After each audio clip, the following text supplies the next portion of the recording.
नमस्कार। आज हम बात करेंगे वजन घटाने वाली कुछ नई दवाओं पर, जैसे ओज़ेम्पिक।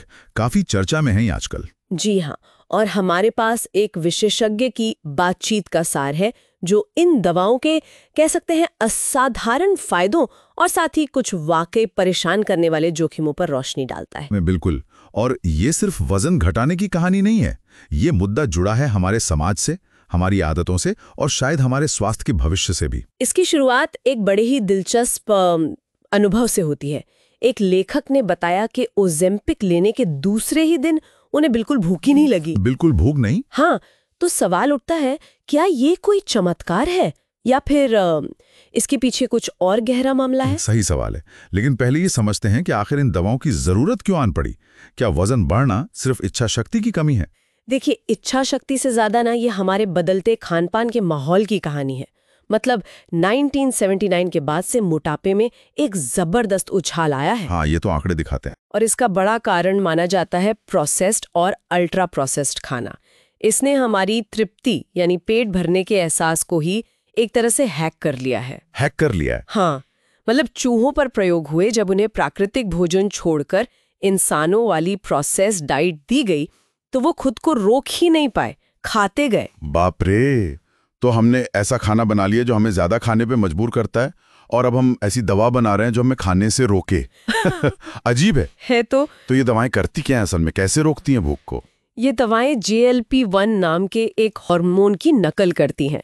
ये वही हार्मोन है जो हमारे शरीर में कुदरती तौर पर बनता है जब हम खाना खाते हैं और दिमाग को सिग्नल देता है कि बस पेट भर गया। अच्छा। फर्क ये है कि कुदरती GLP-1 तो कुछ ही मिनटों में खत्म हो जाता है, लेकिन ये दवाएं ये हफ्ते भर तक शरीर में रह सकती हैं। हफ्ते भर? जी, और लगातार दिमाग को ये पेट भर गया वाला सिग्नल भेजती रहती हैं। ओह, तो असर पेट से ज्यादा दिमाग पर है।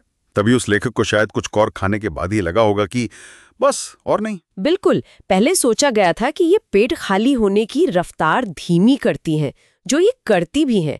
लेकिन अब ज्यादा साफ है कि इनका असली खेल दिमाग के उन हिस्सों में है जो भूख, इच्छा और संतुष्टि को कंट्रोल करते हैं। ये तो सोचने वाली बात है कि हम सीधे दिमाग के सिग्नल्स के साथ छेड़छाड़ कर रहे हैं। खैर, फायदों की बात करें तो वो तो जबरदस्त बताए जा रहे हैं। वजन में कमी, बीमारियों का खतरा कम होना। फायदे वाकई प्रभावशाली हैं। औसतन 15% से 24% तक वजन कम होना देखा गया है। ये कोई मजाक नहीं है। नहीं, बिल्कुल नहीं। ये आंकड़े बैरिएट्रिक सर्जरी यानी वजन घटाने वाली सर्जरी के नतीजों के काफी करीब है।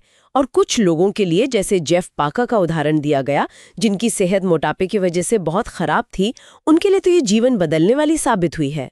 हृदय रोग, डायबिटीज का जोखिम कम होता है। लेकिन जब असर इतना शक्तिशाली है तो यकीनन कुछ चिंताएं भी होंगी।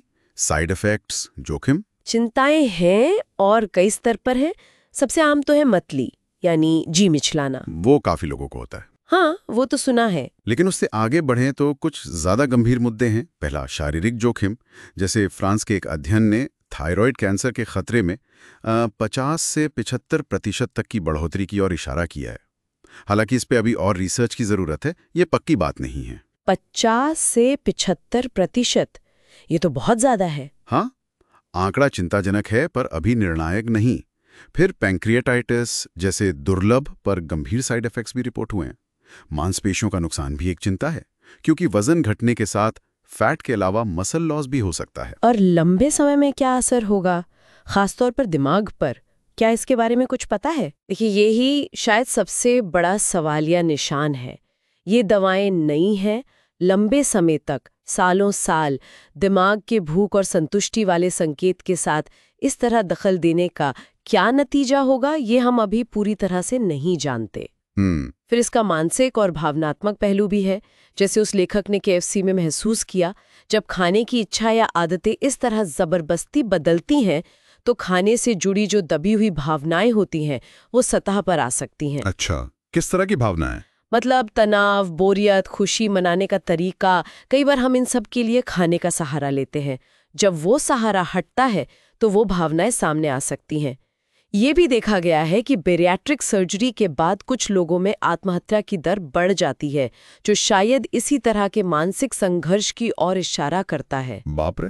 तो ये सिर्फ वजन कम करने का मामला नहीं है, ये मानसिक स्वास्थ्य से भी गहरा जुड़ा हुआ है।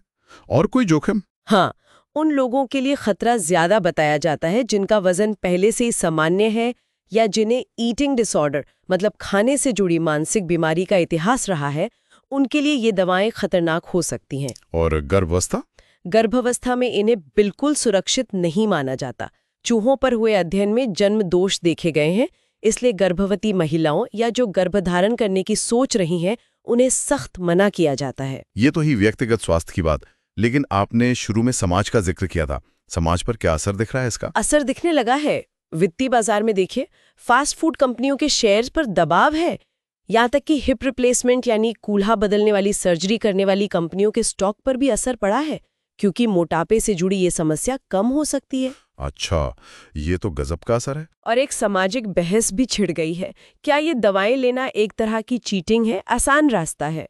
ओपरा विनफ्रे ने जब इसके इस्तेमाल की बात मानी तो लोगों की तरफ से मिली-जुली प्रतिक्रिया आई। हाँ, ये बहस तो है। तो ये सिर्फ एक निजी मेडिकल चुनाव नहीं रह गया है, ये सामाजिक धारणाओं को, मोटापे से जुड़े कलंक को, इन सब चीजों को भी बदल रहा है। तो फिर सवाल ये उठता है कि क्या इस मोटापे की महामारी का हल सिर्फ दवाई है या कोई और रास्ता भी हो सकता है? यहाँ जापान का उदाहरण बहुत दिलचस्प है। वो दुनिया के सबसे अमीर विकसित देशों में से एक है, लेकिन वहाँ मोटापे की दर से 4% के आसपास है। सिर्फ 4%?